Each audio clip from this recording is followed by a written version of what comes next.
오늘은 이스라엘의 5대 제사법 가운데 속건제라고 하는 제사에 대해서 함께 살펴보도록 하겠습니다. 속건제사는 바로 앞에 있는 속죄제사와 공통점도 있고 차이점도 있습니다. 속건제가 속죄제와 공통점이 있다는 것은 그 앞에 있는 세 개와는 차이가 난다는 뜻입니다. 번제와 소제와 화목제가 5대 제사의 전반부에 해당되는 세 개의 제사인데 이것과는 구별되는, 그래서 후반부 속죄제와 속건제가 함께 묶여 있기 때문에 공통점이 있습니다. 이 공통점은 이 두 개의 제사가 죄를 처리한다는 데 있습니다. 우리의 죄 문제를 해결받도록 하나님께서 베풀어 주신 제사 제도라는 점에서 앞에 나오는 번제와 소제와 화목제는 죄 문제 처리가 아니라 하나님께 더 헌신하고 더 충성하고 더 깊은 교제를 위한 그런 제사라는 공통점이 있지만, 속죄제와 속건제는 아담이 죄를 짓고 난 이후에 죄를 지은 이후에 죄 문제를 해결받아야만 하나님께 나갈 수 있으니까, 그래서 공통점이라면 바로 아담이 타락한 이후에 인간이 처해 있는 이 비참한 현실, 죄 문제를 해결하기 위한 제사다 하는 점에는 공통적입니다. 그러나 속죄제 따로 속건제 따로 죄를 처리하는 제사도 또 이렇게 다르다는 것은 죄가 초래한 결과가 다양하기 때문입니다. 죄가 빚어놓은 우리 인간에게 끼치는 해가 여러 가지이기 때문입니다. 그래서 이 죄를 처리하는 문제를 단 한 가지로 설명하기에는 죄가 만들어 놓은 결과가 너무 크고 다양하기 때문에 죄를 처리하기는 처리하되 어떤 종류의 죄를 처리하는가, 또 죄의 어떤 특징을 해결하는가 하는 점에서 세부적으로 차이가 있기 때문에 속죄제와 속건제는 또 다른 차이가 있습니다. 그래서 오늘은 이 속건제를 이와 같은 시각에서 왜 우리가 하나님께 속건제를 드려야 하고 속건제를 드렸을 때 우리에게 어떤 은혜가 임하는가 하는 것들을 함께 살펴보도록 하겠습니다.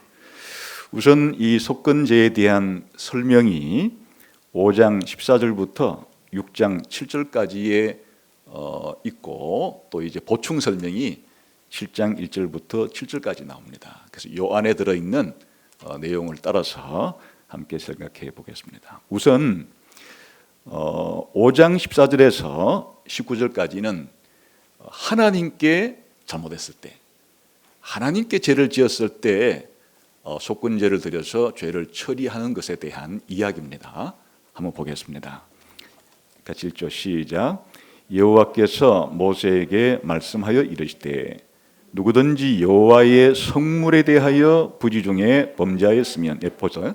지금 이제 죄를 누구한테 짓는가 하니까 고의적이지는 않지만은 의도적이지는 않지만은 부지 중에 여호와의 성물에 대하여 죄를 지었을 때 이것을 이제 해결한다 그 뜻이에요. 계속 읽겠습니다. 시작.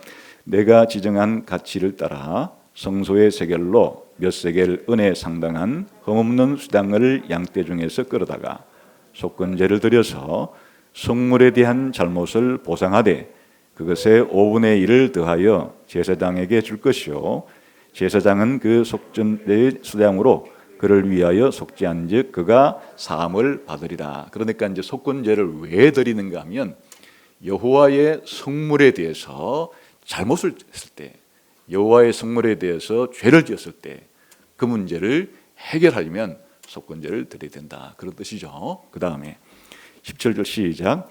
만일 누구든지 여호와의 계명 중 하나를 부지 중에 범하여도 허물이라 벌을 당할 것이니 그는 내가 지정한 가치대로 양떼 중 흠없는 수당을 속건 제물로 제사장에게로 가져갈 것이요, 제사장은 그가 부지 중에 범죄한 허물을 위하여 속죄한즉 그가 사함을 받으리라. 이는 속건제니 그가 여호와 앞에 참으로 잘못을 저질렀음이니라. 하나님께 죄를 짓는 것 가운데 종류가 다른 거예요. 아까 전에는 성물, 하나님께 바쳐진 성물에 대해서 잘못을 범한 경우에도 속건제를 드려야 되지만은 넓게 하나님의 계명을 어겼을 때도 하나님께 죄를 지은 것이니까 이 문제를 해결받으려고 하면 속건 제물을 드려야 된다. 지금 5장에서는 이 두 경우가 다 여호와의 성물에 대해서나 여호와의 계명에 대해서나 이렇게 부지 중에 죄를 지은 것을 깨닫게 되었어요. 그럴 때 이 문제를 해결받기 위해서는 속건 제물을 수장으로 그렇게 드리고 또 범한 것에 따라서 지금 5분의 1을 더 추가적으로 보상을 해야 된다. 그런 얘기가 지금 기록이 되어 있죠. 그 다음에 이제 6장에는 다른 사람에 대한 거예요. 다른 사람에게 뭔가 잘못을 지었을 때, 특히 경제적으로 피해를 입혔을 때에 해당되는 내용입니다. 6장을 보겠습니다. 시작. 여호와께서 모세에게 말씀하여 이르시되 누구든지 여호와께 신실하지 못하여 범죄하되 곧 이웃이 맡긴 물건이나 전당물을 속이거나 도둑질하거나 착취하고도 사실을 부인하거나 남의 이런 물건을 줍고도 사실을 부인하여 거짓 맹세하는 등 사람이 이 모든 일 중에 하나라도 행하여 범죄하면 이는 죄를 범하였고 죄가 있는 자니 그 훔친 것이나 착취한 것이나 맡은 것이나 이런 물건을 주운 것이나 그 거짓 맹세한 모든 물건을 돌려보내되 곧 그 본래 물건의 5분의 1을 더하여 돌려보낼 것이니 그 죄가 드러나는 날에 그 임자에게 줄 것이요 그는 또 속건 제물을 여호와께 가져갈지니 곧 내가 지정한 가치대로 양떼 중 흠없는 수당을 속건 제물을 위하여 제사장에게로 끌고 갈 것이요 제사장은 여호와 앞에서 그를 위하여 속죄한즉 그는 무슨 허물이든지 사함을 받으리라. 지금 이제 이 경우에는 다른 사람에게 경제적으로 피해를 주는 그런 이제 여러 가지의 죄의 사례들을 설명해 놓았죠. 첫 번째 경우에는 이웃이 나한테 물건을 맡겨놓은 것을 손댄 거예요. 그런 경제적인 피해를 입힌 거죠. 전당물이란 것도 마찬가지인데 좀 더 이제 앞에 것과 비슷한 의미일 수도 있고 좀 더 그냥 가까운 사람들이 그냥 맡긴 것 정도를 벗어나서 투자를 위해서 그렇게 자기에게 맡겨놓을 수도 있겠죠. 그런 의미로 해석하기도 합니다. 어쨌든 어떤 경제적인 이제 투자를 위해서 맡겨놨는데 그게 또 자기가 손대는 거예요. 그 피해를 입히는 거예요. 그 다음에 도둑질한다고 표현됐는데 이건 좀 더 정확한 번역은 강도질이에요. 그러니까 다른 사람에게 강제적으로 다른 사람의 물건을 빼앗는 거예요. 그게 강도죠. 도둑은 몰래 가서 훔쳐오는 것이고 강도는 아주 적극적으로 강제적으로 다른 사람 물건을 빼앗는 거니까 이제 정확한 번역은 강도질이라고 하는 게 좀 더 정확한 번역이 되겠고요. 어쨌든 이와 같이 다른 사람이 나에게 맡긴 물건에 대해서 손실을 입히거나 강제로 빼앗거나 간에 다른 사람에게 경제적으로 피해를 입히는 죄를 지은 경우예요. 이런 경우가 이제 속건제를 들여서 해결받아야 된다는 뜻이고, 그 다음에 착취한다는 것은 이게 주로 이제 사회적으로 좀 힘 있는 사람들이 아무래도 약자에 대해서 경제적인 손실을 그렇게 입히는 경우죠. 이스라엘 사회 같으면은 고아라든지 과부라든지 나그네라든지 힘이 없는 사람들에게 오히려 권세 있는 사람들이 오히려 더 그런 사람들의 그 재산이나 이런 것들을 더 피해를 많이 주고 착취하는 경우가 있어요. 이제 그런 경우를 또 가리키는 것이고요.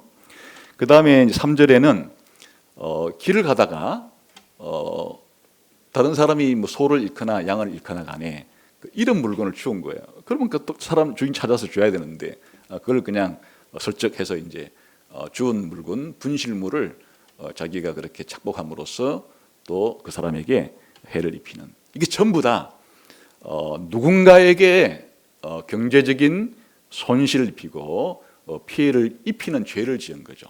그랬을 때 어떻게 해야 되느냐라고 하면 자기가 이제 깨달은 거예요. 아, 내가 이거 잘못했구나. 깨달았을 때 이 문제를 해결하기 위해서는 자기가 그것을 뭐 빼앗았든 착취했든 맡긴 물건에 대해서 손실을 입히든지 간에 그것에 5분의 1이면 20%를 더 얹어서 그 손실을 입힌 사람에게 피해를 배상을 해줘라, 그 뜻이에요. 근데 그것으로 끝나는 게 아니에요. 끝나는 게 아니고 이제 하나님 앞에 가서는 수량을 속건제물로 잡아서 또 하나님께 또 제사를 드려야 하고, 이런 식으로 해야 된다. 이제 이 경우와 아까 5장 14절에서부터 마지막 절까지 나오는 경우는 뭐였어요?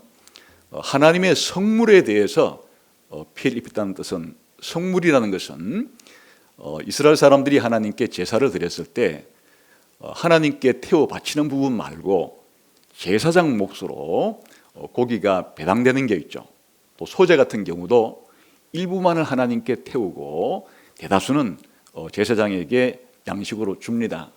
이런 것들을 부지 중에 잘못 자기가 건드리거나 해가지고 성물에 피해를 입힌다는 뜻이고요.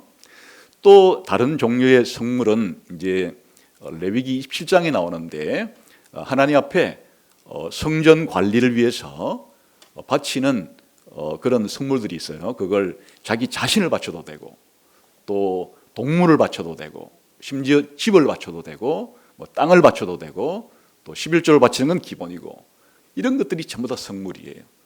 그런데 이런 거를 바친다고 약속을 하고서 안 바치는 거예요. 그러면 바로 여호와의 성물에 대해서 죄를 짓는 경우예요. 그러니까 이제 이런 경우에도 어떻게 해야 되느냐? 여호와의 성물에 피해를 가게 했기 때문에 예를 들면 자기 11조가 예예요. 한 10만 원을 그렇게 바쳐야 될 것인데 자기가 그것을 어겼어요. 그럼 여호와의 성물에 대해서 지금 피해를 입힌 경우예요.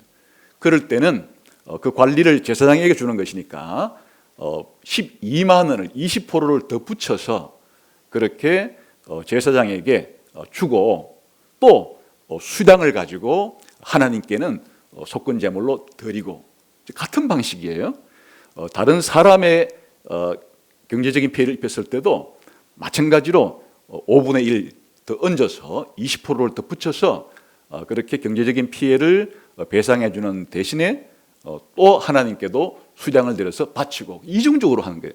하나님께는 수량을 제물로 바쳐야 하고, 또 피해 입은 당사자에게는 피해 입은 금액에 20%를 더 추가해서 그렇게 구체적으로 배상해야 하고, 이것이 이제 속건 제물이라고 하는 그런 제사의 특징이다라고 설명하고 있는 거죠. 이게 이제 7장에 가게 되면 제사를 드리는, 속건 제사를 드리는 방식에 대해서 설명하고 있는데, 이 방식은 속죄제를 드리는 것과 비슷합니다. 한번 7장에 가보겠습니다. 1절부터 읽어보죠. 시작. 속건제의 규례는 이러하니라. 이는 지극히 거룩하니 번제물을 잡는 곳에서 속건제물의 번제물을 잡을 것이요, 제사장은 그 피를 제단 사방에 뿌릴 것이며, 그 기름을 모두 들이되 그 기름진 꼬리와 내장에 덮인 기름과 두 콩팥과 그 위의 기름 곧 허리 쪽에 있는 것과 간에 덮인 거풀을 콩팥과 함께 떼어내고, 제사장은 그것을 다 제단 위에서 불살라 여호와께 화제로 드릴 것이니 이는 속건제라. 제사장인 남자는 모두 그것을 먹되 거룩한 곳에서 먹을지니라. 그것은 지극히 거룩하니라. 속죄제와 속건제는 규례가 같으니 그 제물은 속죄하는 제사장에게로 돌아갈 것이요. 그러니까 이제 이것은 번제를 드리건 화목제를 드리건 속죄제를 드리건 속건제를 드리건 동물을 가지고 제사를 드릴 때 일반적인 형태죠. 기본적으로 제물을 가져가야 하고 안수를 해서 그 제물을 죽이고, 그리고 그 제물에 피를 뿌리고 고기를 처리하는데, 특히 이제 속건 제물에 이 고기도 제사장 몫으로 주어서 먹을 수가 있다. 그러니까 이것은 이제 기본적으로 아주 독특한 내용은 아니고 다른 제사들과 비슷한 일련의 형태를 이제 소개하는 겁니다. 이게 지금 속건 제사를 드리는 방법에 대해서 설명한 전부입니다. 자, 그러면 여기에서 이 속건제를 한번 이제 정리해 보면, 속건 제사를 드릴 때 피해를 입힌 대상이 둘이라는 걸 알 수 있죠.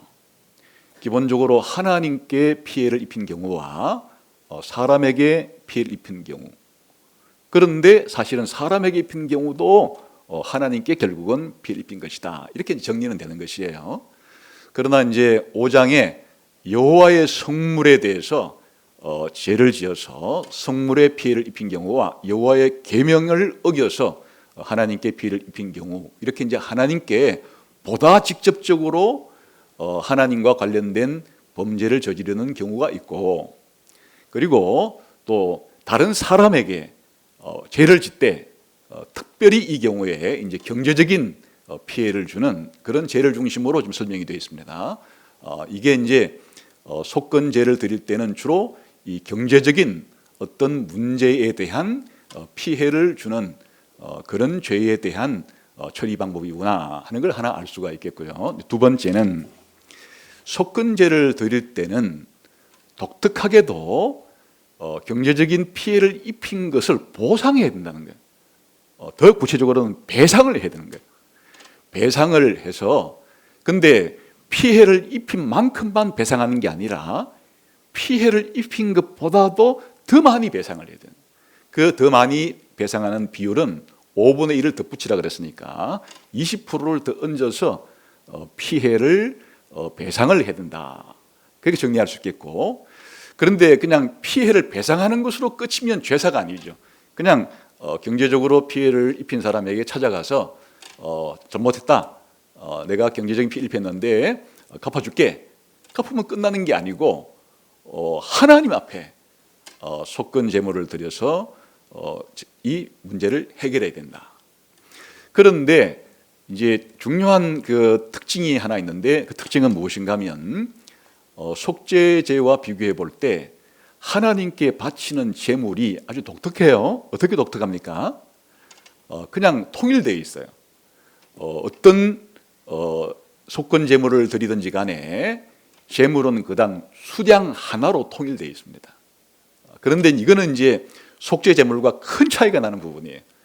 우리가 속죄 제물을 봤을 때는 죄를 지은 사람의 신분에 따라서 제물의 종류가 달랐죠. 수송아지, 또 수렴소, 또 암양, 비둘기, 그 자기의 신분에 따라서 속죄 제물로 드리는 그 제물의 종류가 다 계층적으로 달랐는데, 이 속건 제물의 경우는 그런 것이 전혀 없고 그냥 어쨌든 하나님께 속건 제물을 드릴 때는 숫양 하나로 그렇게 통일해서 하나님께 제사를 드린다. 이것도 이제 큰 차이가 되는 거죠. 또 큰 차이가 속죄제와 비교해 볼 때 있는 것은, 속죄제는 무엇이 강조점이었는가 하니까 피처리, 그 신분에 따른 사람이 죄를 지었을 때 성전에 오염시키는 범위가 다 달랐죠.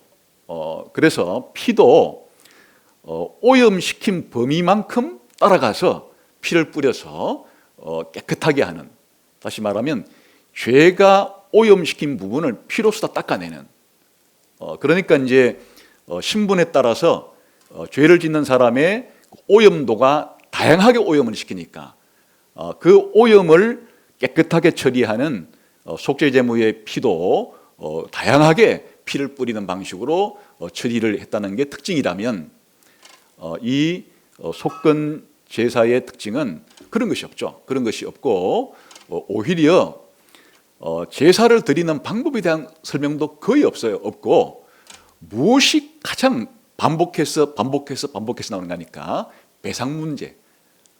이 배상을 20%를 더 얹어가지고 5분의 1을 더 얹어서 배상을 해라 계속 배상하라는 얘기가 전체 속건제의 설명의 거의 대다수를 차지해요.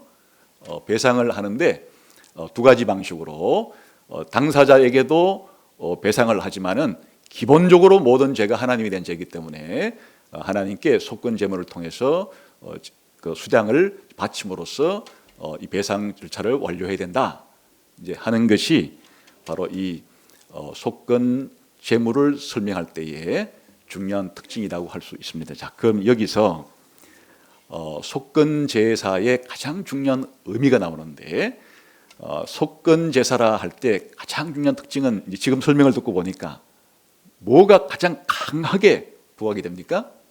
배상하는 것. 경제적인 피해를 입힌 당사자에게 배상을 함으로써 이 문제를 해결해야 한다는 것이 가장 중요한 것이어서 속건제 하면 머릿속으로 떠올려야 할 가장 중요한 사실은 배상해야 된다. 그래서 이 속건제사라는 이름을 배상제라 이렇게 부르는 것이 좋겠다 하는 게 레위기를 연구하는 대다수의 학자들의 거의 공통된 의견이에요. 왜 그런가 하니 사실은 속죄제 할 때 그 죄와 속건제 할 때 건자는 둘 다 죄를 가리켜요. 건자는 한자로 허물 건자라는 건데 허물도 그냥 죄를 가리키는 표현이에요. 그 사실은 이 속죄제 할 때에 죄는 지난 시간에 이건 좀 이제 원어이기는 해서 그런데 하타트라고 하는 그 죄를 가리키는 단어고 이 속건제 할 때 이 속건제의 죄는 아샴이라고 하는 그런 단어예요.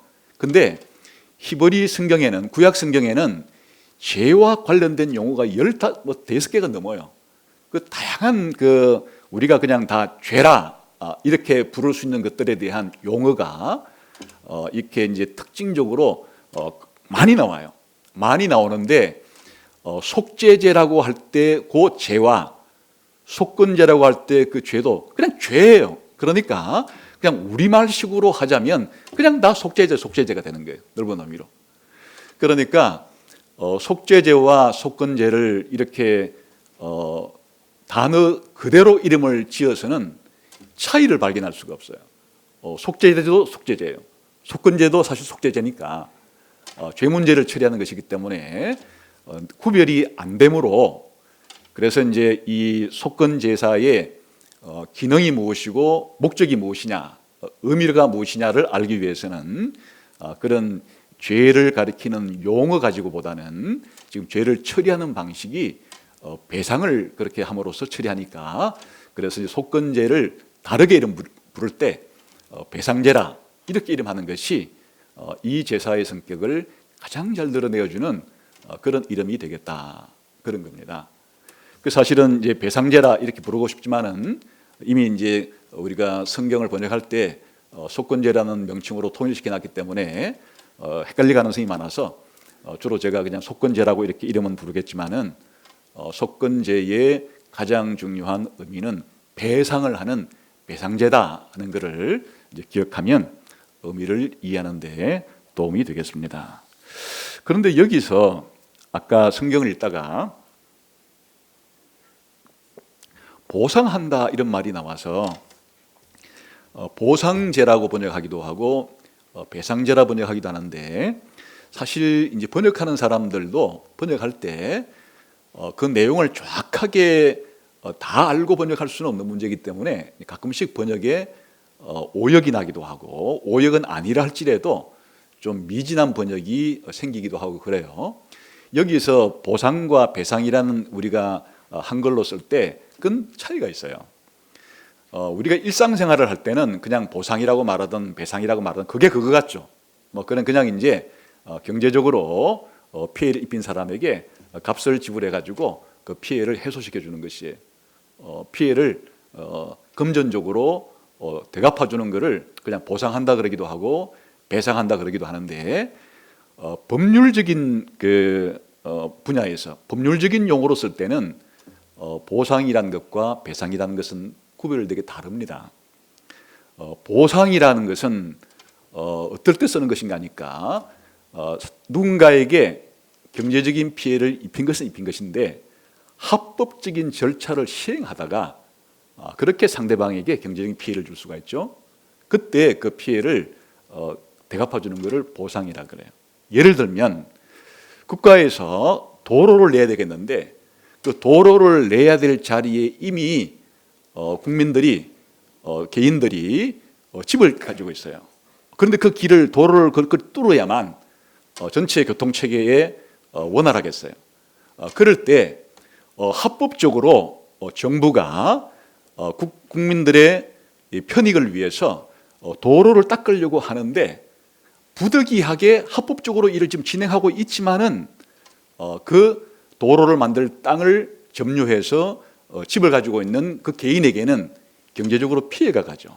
그럴 때 이제 이거를 경제적인 피해를 금전적으로 대갚아 주는 것을 그 보상이라 그래요. 그때는 보상이라는 겁니다. 그런데 이 국가가, 정부가 불법적으로 잘못해서 개인에게 피해를 줄 때 그때는 보상이 아니에요. 불법적으로 잘못해서 피해를 준 것은 배상을 한다 그럽니다. 다시 말하면 재판관이 재판을 바로 해야 되는데 죄를 짓지도 않은 사람을 죄 있다고 한 10년쯤 벌을 줘버렸어요. 근데 10년 뒤에 나중에 범인이 나타남으로써 재판관이 재판을 잘못했다는 것이 이제 드러나게 된 거예요. 그러면 그 10년 동안이라고 하는 기간 동안에 그 개인은 엄청난 피해를 입은 것인데 이때에 경제적으로 뭔가를 해결해 주는 것은 이건 보상이 아니에요. 이거는 불법이에요.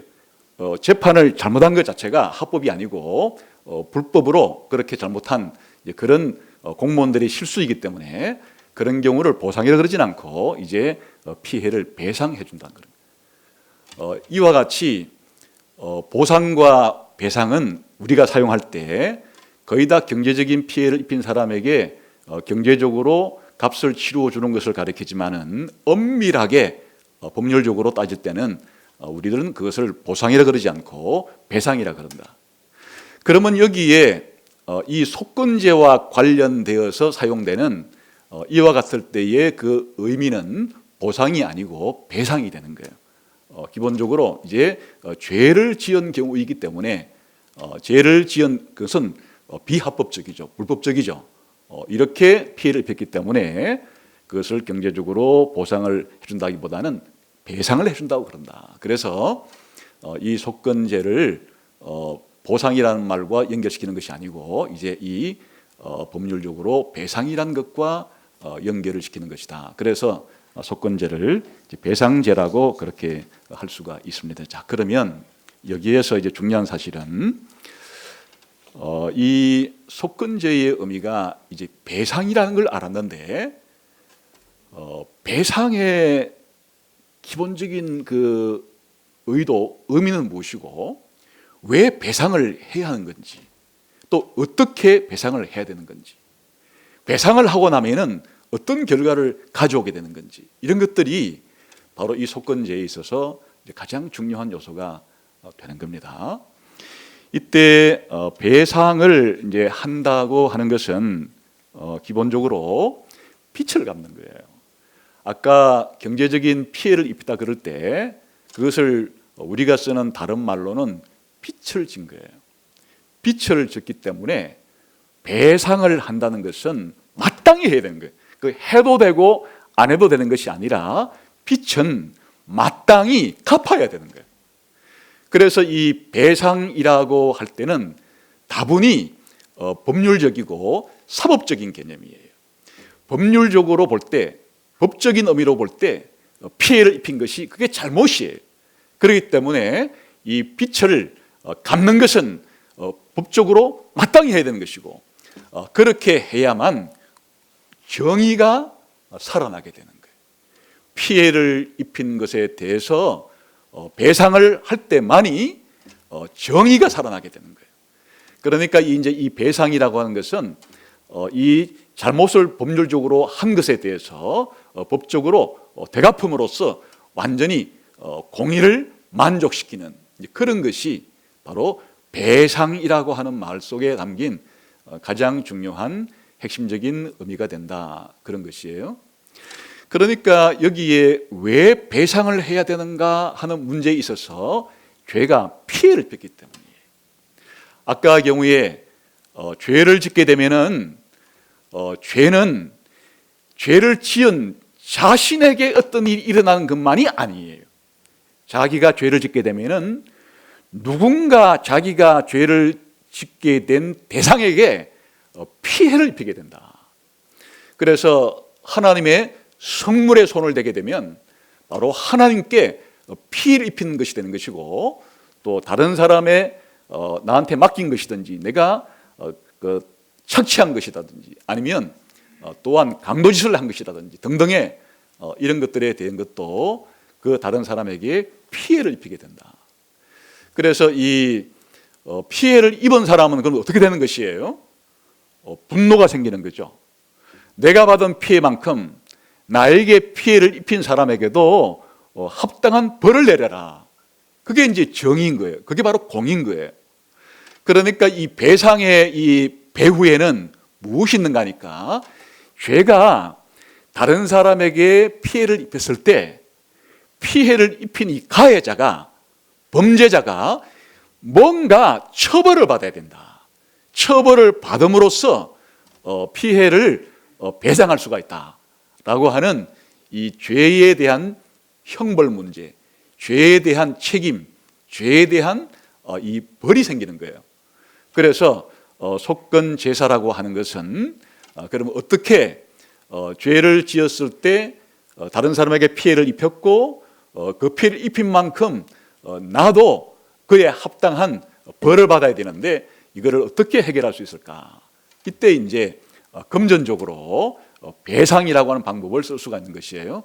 그래서 이때에 배상을 하는 방법은 금전적으로 피해를 입힌 것에 대해서는 되갚아서 피해를 다 배상해 주되, 근데 이제 중요한 것은 거기에 원래 입힌 피해액보다도 더 많이 배상을 해 줘야 된다라고 하는 원칙이 하나 있는 거고, 그리고 하나님께 죄를 지었건 또 다른 사람에게 죄를 지었건 궁극적으로는 하나님께 죄를 지은 것이기 때문에 하나님으로부터 처벌을 받을 수밖에 없는 문제이기 때문에 이 하나님의 공의를 만족시키기 위해서 바로 하나님 앞에 수량을 들어서 이렇게 하나님께서 죄에 대해서 벌하시려고 하는 하나님의 공의로운 성품을 만족시키는 그런 행위가 필요하다. 그래서 바로 이 배상을 한다고 할 때는 하나님의 공의, 그리고 다른 사람들도 그 사람이 정의를 요구하는 거예요.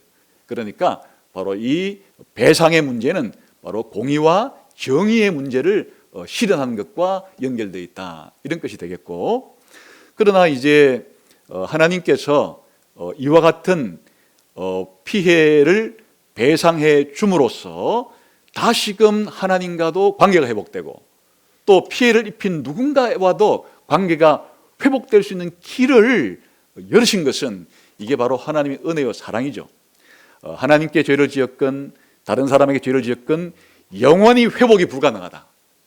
이러면은 하나님의 공의만 살아날 텐데 이렇게 배상 제도를 허락해 줌으로써 궁극적으로 이 관계가 회복될 수 있도록 만든다는 것은 하나님께서 이 속건 죄물을 하나님 편에서 제공한다고 하는 그런 넓은 의미에서 하나님의 사랑이 이런 배상 제도를 견인하는 또 중요한 하나의 추동력이 된다.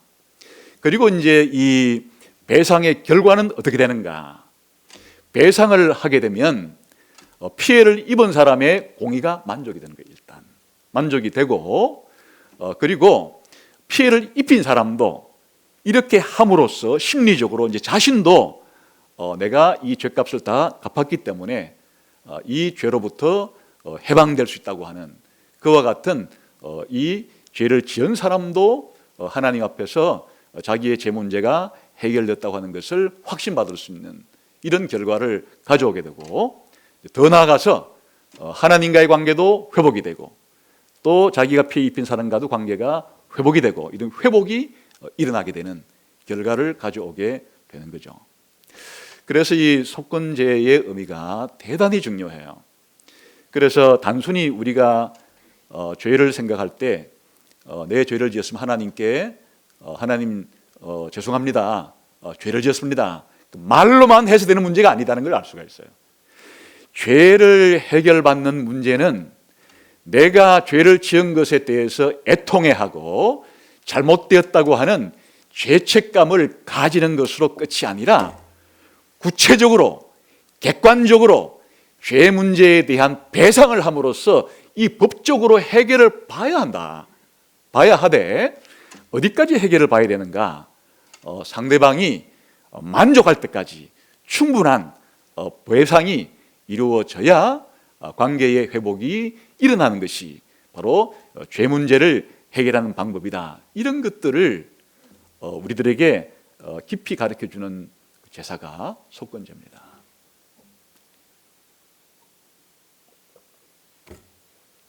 그러면 이것을 속죄제와 비교해 보면 어떤 차이가 나는가?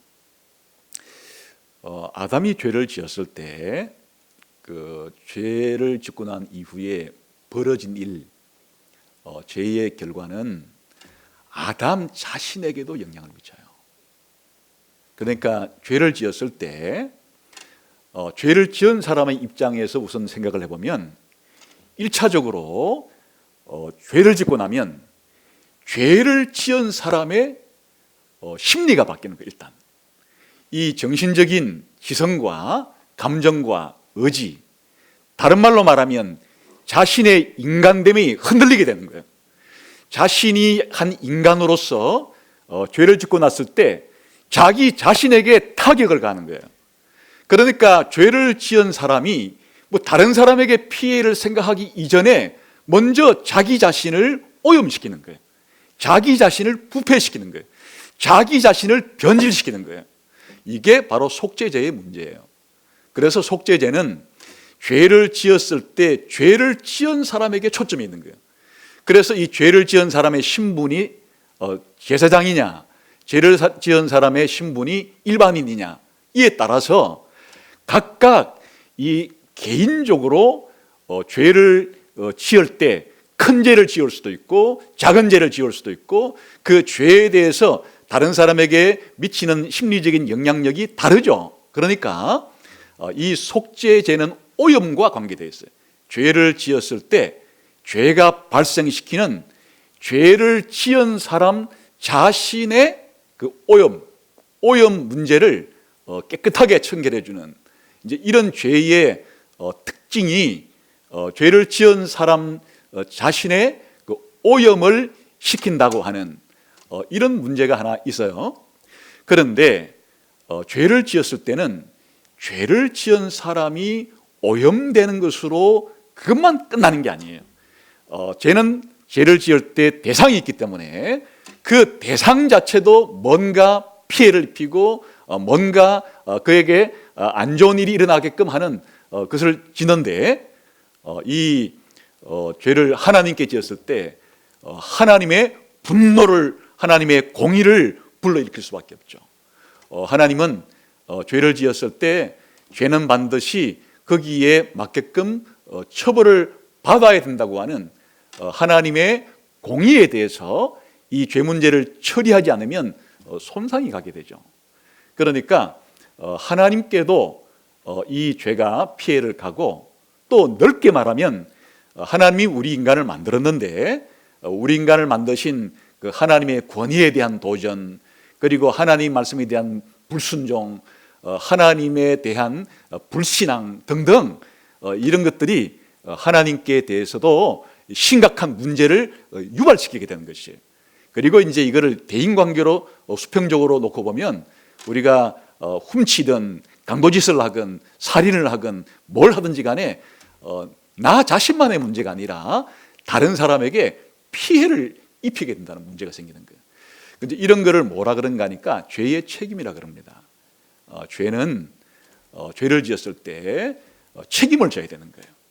그 책임을 진다고 하는 것은 다른 사람에게 입힌 피해만큼 자신이 그 피해를 배상해 주는 그런 벌을 받아야 될 책임이 있다. 이걸 다른 말로는 죄값이라 그러죠.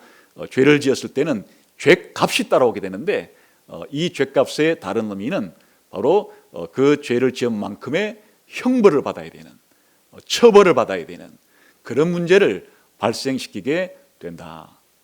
그래서 이 속건 제사의 용도는 죄를 지은 사람 그 자신의 마음이 더럽혀지고 감정이 부서지고 이런 차원의 문제라기보다는 이 죄가 초래하는 이 대신관계, 대인관계, 그러니까 하나님 앞에 종교적으로나 또 다른 사람과의 사회적으로 입힌 이 심각한 죄의 책임 문제, 이 죄의 책임 문제를 어떻게 해소할 수 있느냐라는 것을 다루는 것이다. 그래서 이 속죄제가 다루는 죄의 특징과 속건제가 다루는 죄의 특징 자체에 이런 차이가 있는 것이에요.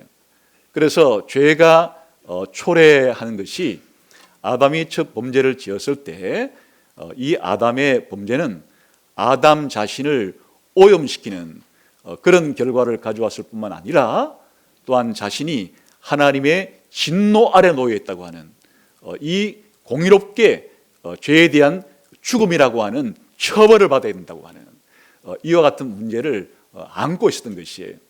그래서 이런 문제가 죄가 유발시키는 것 자체가 자기 자신에게도 문제를 일으키고 또 타자에게도 문제를 일으키는 이런 특징들이 있기 때문에 이 자기 자신에게 오염시킨 이 문제는 자기 자신이 씻김을 받아야 되는 것이고, 다른 사람에게 피해를 입힌 이 문제는 바로 공의로운 배상을 통해서 법적으로 이 문제가 죄값이 지불이 돼야 되는 것이고, 이렇게 죄에 대한 해결책 자체도 달라질 수밖에 없다. 죄가 초래하는 그 영향과 결과가 다양하기 때문에 죄를 처리하는 방법도 한 가지 문제만을 가지고 처리가 불가능한 것이다. 그래서 속죄죄와 속건죄라고 하는 죄의 오염의 강조를 둔 그런 죄 문제 해결과 죄의 책임에 강조를 둔 그런 죄 문제의 해결이 서로 다르다 하는 것이 바로 이 속죄죄와 속건죄의 중요한 구별이 되겠어요. 그런데 이제 여기서 이 문제를 예수님께 적용을 할 때 예수님이 우리의 속건제물이에요. 그러면 예수님의 십자가의 죽음이 의미하는 가장 중요한 것은 무엇인가 하니까 1차적으로는 바로 하나님께 범죄하여 하나님의 공의를 집행을 할 수밖에 없는 상황 속에서 그 집행이라고 하는 것은 하나님이 우리에게 진노하시는 것이에요. 그래서 예수님의 십자가의 죽음이 의미하는 가장 중요한 의미는 바로 이와 같이 죄값 지불이에요. 죄값 지불이라는 것을 다른 말로 말하면 하나님 앞에 우리의 죄값을 배상하시는 거예요. 그 예수님의 십자가의 죽음이 가장 중요한 것은 우리가 객관적으로 처벌을 받아야 될 그 죄의 값에 대해서 예수님의 죽음은 객관적으로 우리의 죄값을 하나님 앞에 배상해 버렸다. 예수님의 죽으심의 가장 중요한 의미가 죄값 지불이라고 하는, 배상이라고 하는 이 문제가 예수님의 십자가의 죽음의 핵심에 놓여 있다는 것을 알게 되는 것이에요. 많은 사람들은 예수님의 죽음을 생각할 때 그냥 한 사람의 어려운 사람의 죽음으로서 예수님처럼 우리도 어렵게 죽을 수가 있지, 뭐 이런 정도로 모범을 제공해 주기 위한 단순한 그런 죽음이 아니라는 것이에요. 또 예수님의 죽음은 사실은 이 악의 세력들에 대해서 그렇게 승리한 것이기도 하고, 또 하나님께서 이 세상을 공의롭게 통치할 것이라고 하는 이런 것들도 보여주긴 하지만, 예수님의 십자가의 죽음의 가장 중심 부분에 있는 것은 바로 이 배상이에요. 하나님 앞에 우리 인간이 지었던 죄값을 예수님께서 죽으심으로 죄값을 하나님 앞에 다 값을 갚았다, 빚을 갚았다, 배상을 했다라고 하는 것이 중요한 의미가 되는 거죠. 그래서 이사야서 53장을 읽어보게 되면 거기에 이런 그 짐승이 아니고 한 사람이 나와요. 그 한 사람이 나오는데 그 사람은 여호와의 종이라고 불리는 인물이에요. 그런데 이 여호와의 종이라고 불리는 인물이 어떤 일을 하는가 하면 다른 사람의 범죄한 사람들의 그 죄값을 자기가 죄값을 떠안아요. 그리고 자기가 죄값을 죽음으로써 지불하는 것이에요. 그런데 이 사람이 하는 이 행동을 무엇이라 말하는가 하니까 이걸 바로 속건제물이라 부르는 거예요. 우리 한번 이사야 53장 가봅시다.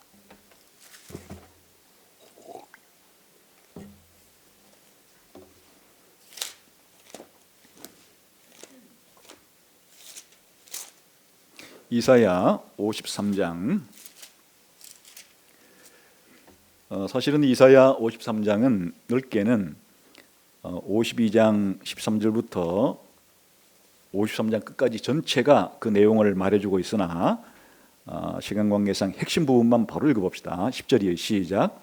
여호와께서 그에게 상함을 받게 하시기를 원하사 질고를 당하게 하셨은즉 그의 영혼을 속건 제물로 드리기에 이르면 그가 씨를 보게 되며 그의 날은 길 것이요 또 그의 손으로 여호와께서 기뻐하시는 뜻을 성취하리로다. 여기에 정확하게 같은 단어예요. 다시 말하면 이제 이 53장에 나오는 내용은 그 여호와의 종이 채찍을 맞는 것은 그 종의 죄 때문이 아니고 우리의 죄 때문에 그가 채찍을 맞아요.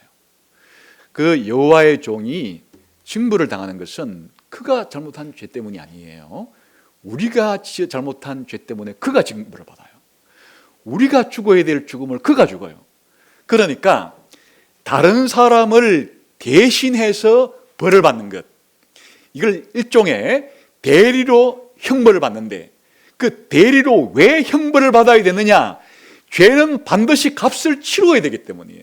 그래서 이 여호와의 종이 대신 죄의 형벌을 받고 대신 죄값을 받는 것 자체를 뭐라 부르는가 하니까 속건 제물이라고 부른다, 그런 말이에요.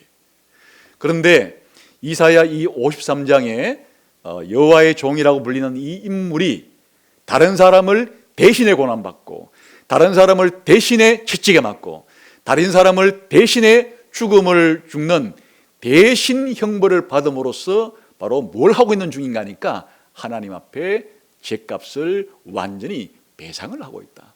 그래서 이 결과 이 여호와의 종이 대신 담당해 준 그 죄 형벌을 받은 사람들은 이제 하나님 앞에서 용서를 받게 되고 급기야 더 궁극적으로는 이 종을 통해서 하나님 앞에 의롭게 되기까지 한다. 이게 이제 23장 이사야 53장의 핵심 요지인데요.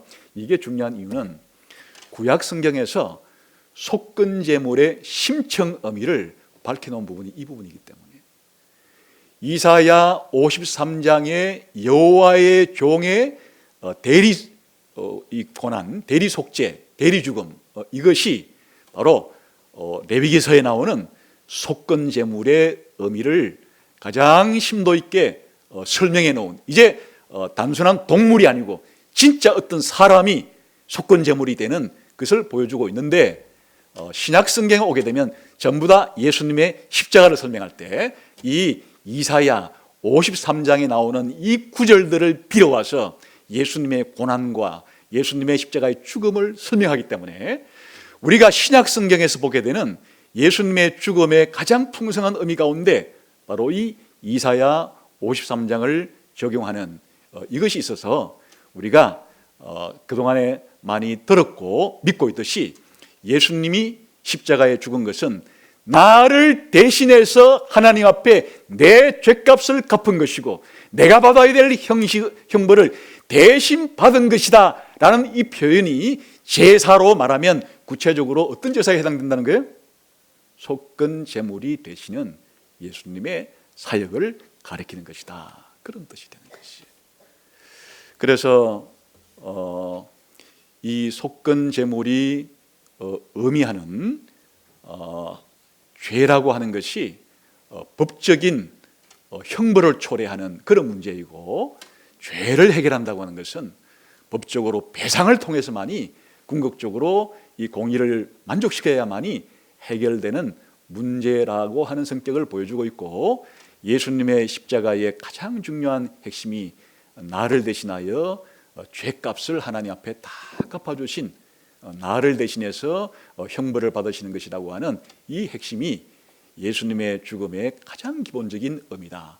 그래서 이제 이것을 기초로 죄의 오염으로부터 우리가 씻김 받는 것도, 또 개인적으로 죄와 죽음과 사단으로부터 해방되는 것도, 궁극적으로 영원한 지옥으로부터 벗어나는 것도, 그리고 하나님 앞에서 하나님의 진노를 멈추는 것도, 그리고 하나님과 관계가 회복되는 것도 전부 다 이 죄값을 법적으로 완전히 지불함으로써 갚아버린 것에 기초해서 나머지 모든 혜택들이 다 따라오는 것이에요. 그러니까 이 속건제의 의미가 무척이나 중요하다. 그런데 이런 속건제사에 대한 상세한 내용을 모르기 때문에 그게 뭐 속죄제라고 말하건 속건제라고 말하건 차이를 별로 알 수가 없어서 그냥 죄를 너무 가볍게 생각하는 경향이 있어요. 또 죄를 너무 자기 중심적으로만 생각하는 경향이 있어요. 속건제가 가르쳐주는 바는 죄를 자기 자신만의 관점으로 자기 자신에게 일어난 어떤 문제를 해결해 주는 것으로만 해결될 문제가 아니고 더 궁극적으로 하나님과의 관계를 가로막고 있는 하나님의 진노라고 하는, 하나님의 공이라고 하는 이 문제를 뭔가 해결을 해줘야만 나에 대한 문제도 해결이 되는 것이고, 또 더 나아가서는 다른 사람과의 관계에 있어서도 이 죄 문제를 깔끔하게 해결하려고 하면 그 사람에게 지은 죄에 대해서 충분한 배상을 함으로써만이 그와의 관계가 회복되는 것이다 하는 걸 보여줍니다. 그래서 이제 이 속건제의 두 번째 중요한 적용은 우리 신자들에게 적용할 수가 있는데, 우리 신자들에게 적용할 때는 바로 이 배상을 하되 20%를 더 붙여서 왜 다른 사람에게 배상을 하게 했는가 하는 문제예요. 이것이 이제 신약 성경에서 이렇게 다른 사람에게 죄를 지었을 때 다른 사람에게 충분히 배상을 해야만 관계가 회복이 된다고 하는 것을 몇 군데 성경에서 보여주고 있는데, 그 대표적인 것이 바로 마태복음 5장 23절과 24절이에요. 우리 한번 읽어볼까요? 마태복음 5장.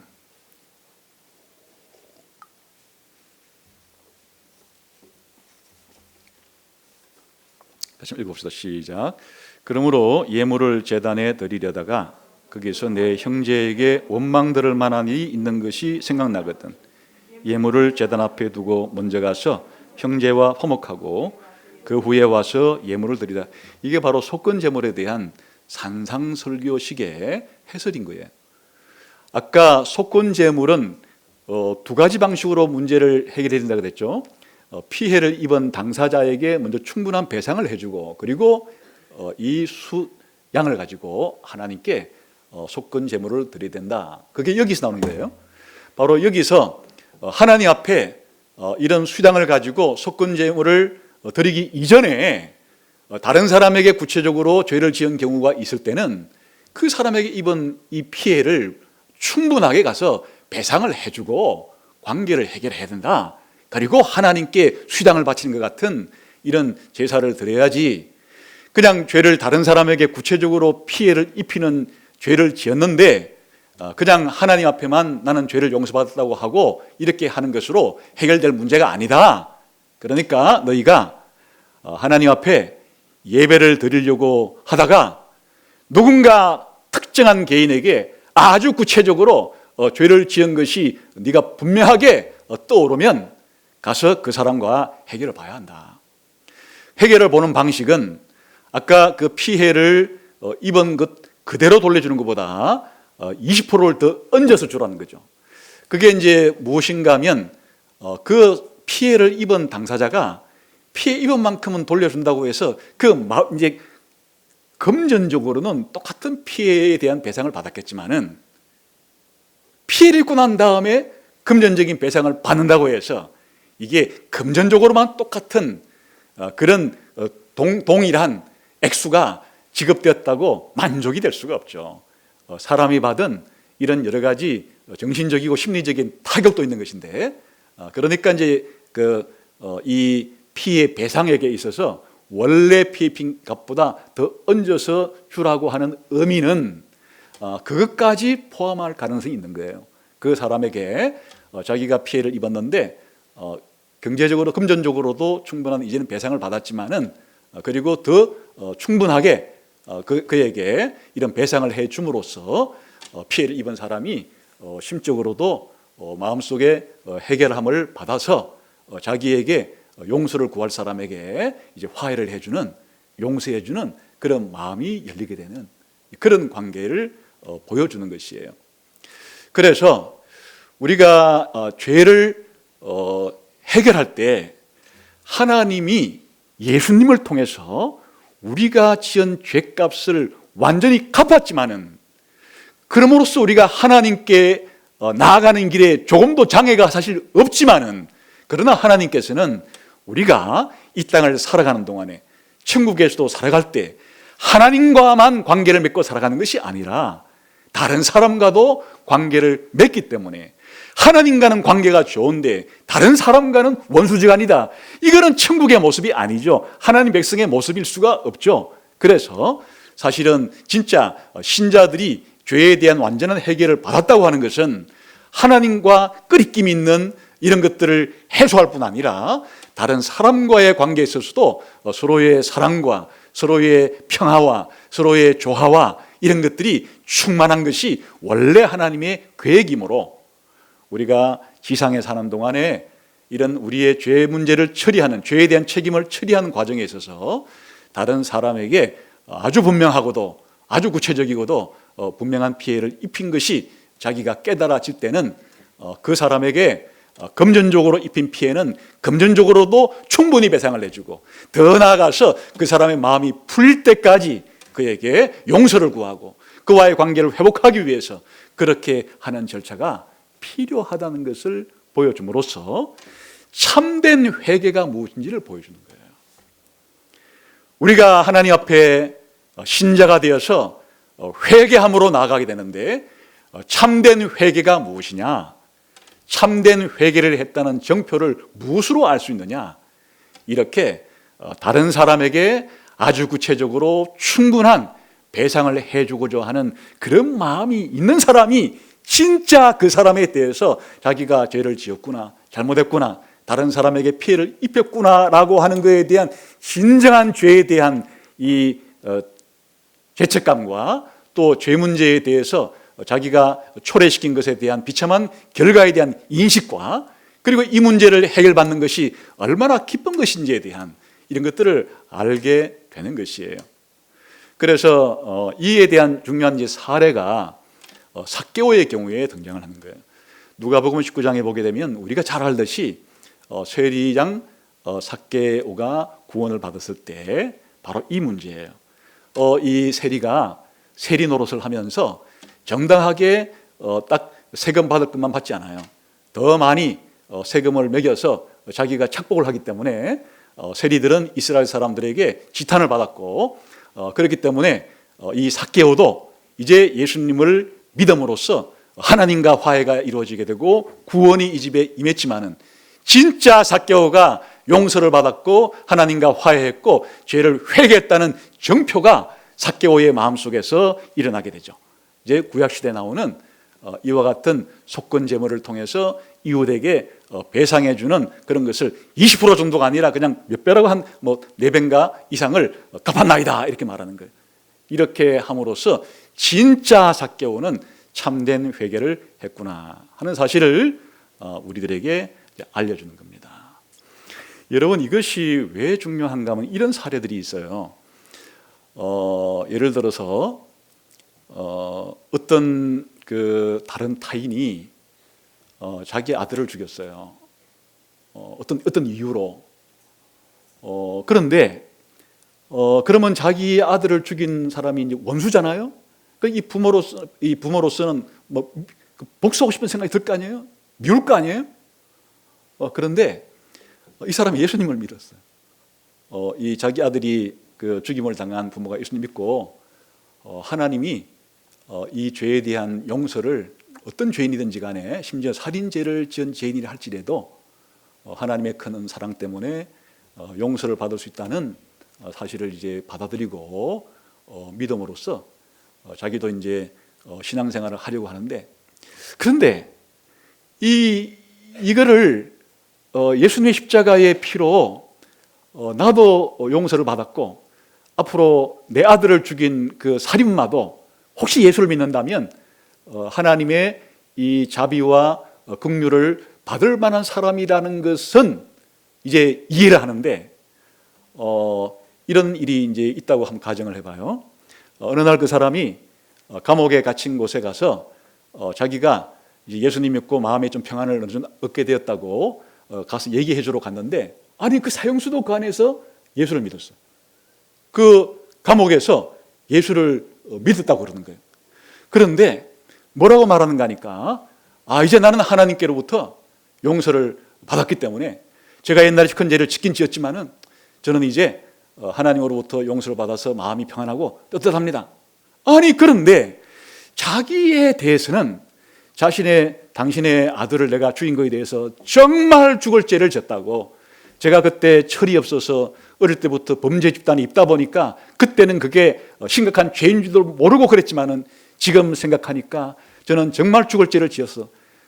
당신들에게 어떻게 용서를 구한다 할지라도 용서받을 길이 없을 것 같다고, 이렇게 간절한 마음으로 이 자기 자신의 자식을 잃은 부모에 대해서 그렇게 하는 것이, 이 부모로 봐서는 아무리 예수를 믿는 부모이긴 하지만은 그 문제에 있어서 그 사형수를 바라볼 때 관계가 회복이 되겠죠. 그런데 그 사형수가 나는 예수 믿었기 때문에 하나님께로부터 용서를 받아서 이제 내 양심은 떳떳하고 당신 자식에 대해 죽인 것은 뭐 그렇긴 하지만은 나는 용서받은 것 때문에 하루하루 기뻐진다.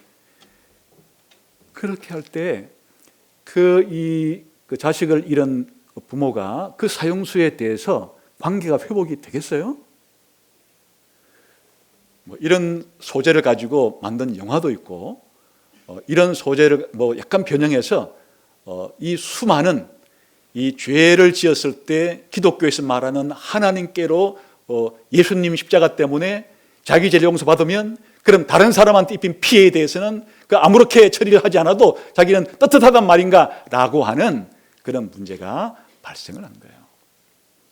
여기에서 속건제가 가르쳐주는 바는 무엇인가 하니까, 내가 어떤 죄를 짓든지 간에 사실 나는 죽어 마땅한 죄인이나 예수님께서 내 죄값을 다 치렀기 때문에 사실은 지난날에 살인이라고 하는 끔찍한 죄까지도 하나님 앞에 용서를 받았다는 것은 받아들이지만은, 그러나 내가 누군가를 죽였을 때 그들로 인해서 가슴 아파하고 힘들어할 그 사람들에게 가서도 충분하게 그 사람들이 마음이 그렇게 이 사람이 이렇게 진실하게 회개하는 것을 보니까 한때 잘못은 잘못이지만은 이 사람이 잘못을 이제 나도 용서해 줄 때가 된 것 같다라는 정도의 마음이 들 때까지 그 사람에 대해서 충분하게 참된 회개의 표시를 할 것, 그에게 참된 배상을 할 것, 이게 속건제가 가르쳐주는 의미예요.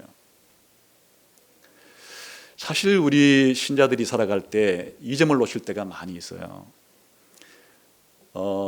우리가 대개 이제 사이가 틀어지고 관계가 안 좋아지는 것은 가까운 사람 사이 그런 거죠.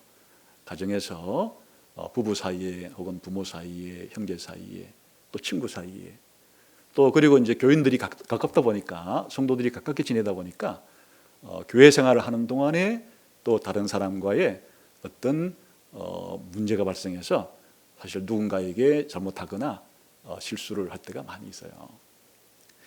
그런데 예수님의 십자가의 죽음이 내 모든 죄값을 다 갚았다고 하는 것은 너무 감격한 나머지, 하나님 앞에서 그렇게 예수님의 십자가의 피로 인해서 내 모든 죄값이 용서되었다는 것 자체만으로 내 모든 문제가 해결되고, 분명히 그때 내가 이 사람에게 잘못한 것이 떠올랐는데도 그 사람과의 관계 회복에 대해서는 소홀히 하고 그냥 퉁쳐서 그냥 하나님 앞에 내가 용서받은 것으로 됐지, 이렇게 생각한 채로 자기가 피해를 입힌 사람과의 관계 회복에는 그렇게 신경을 쓰지 않고 한 달을 지내고 1년을 지내고 몇 년을 지내는 동안에 다른 사람과의 관계에서는 같은 신자라는 이름을 가지고 있음에도 불구하고 천길 만길 떨어진 사람처럼 그런 벽을 쌓고, 만리장성 같은 벽을 쌓고서 쌩하는 한겨울에 찬바람 불듯이 그런 다른 사람과의 관계를 유지하는 것은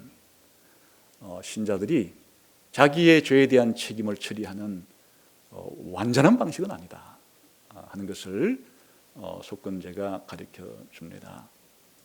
그래서 이런 방식으로 하나님께서 속건제사를 말씀해 주신 이유 자체가 궁극적으로 죄가 해결됐다고 하는 뜻은 하나님과의 관계에 있어서도 다른 사람과의 관계에 있어서도 하나님이 기대하시는 수준만큼의 그런 사랑과 연합과 화합과 평화를 누리는 그런 삶이 되어야 되기 때문에 죄를 처리하는 것이 분명하게 배상을 해야 한다는 원칙 속에서 하나님 앞에서만이 아니라 다른 사람에게 피해를 입힌 경우에 다른 사람에게까지도 그렇게 충분히 배상을 함으로써 신자로서 이 땅에서 온전한 사람이 되어야 한다 하는 것을 가르쳐주는 제사가 바로 이 속건제입니다.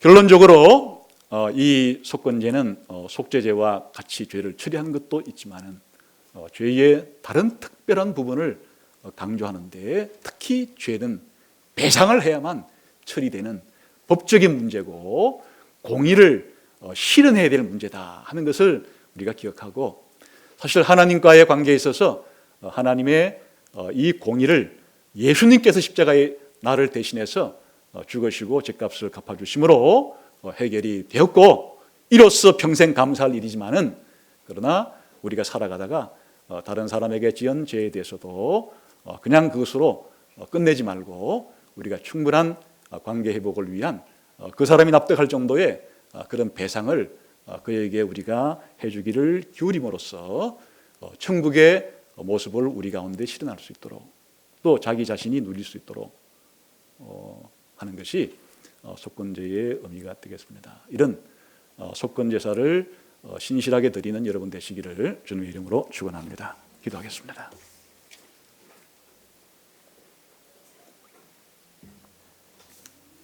하나님 아버지 감사합니다. 하나님께 나아갈 수 있는 새롭고 산 길을 열어주시고 무엇보다도 영원한 진노를 받아 마땅한 영원한 형벌을 받아 마땅한 우리를 대신해서 예수님께서 십자가의 그 참혹한 형벌을 대신 다 받아주시고 우리의 죄값을 하나님께 다 갚아주신 것을 감사합니다. 이 한 가지 은혜만 가지고도 우리가 살아갈 때 내게 발생하는 어떠한 고난과 역경과 힘든 일이든지 주님이 나를 대신해 배상하신 것 자체가 나머지 모든 어려움들을 이겨낼 수 있는 밑거름이 되게 해주시고 또 더 나아가서 다른 사람들과의 관계에 있어서도 화해까지 이룰 수 있는 참된 회개가 우리의 삶 전체에 스며들어서 하나님 앞에서도 다른 사람 앞에서도 좋은 관계를 유지하며 살아갈 수 있는 우리 모두가 되게 해 주옵소서. 예수님 이름으로 기도하옵나이다. 아멘.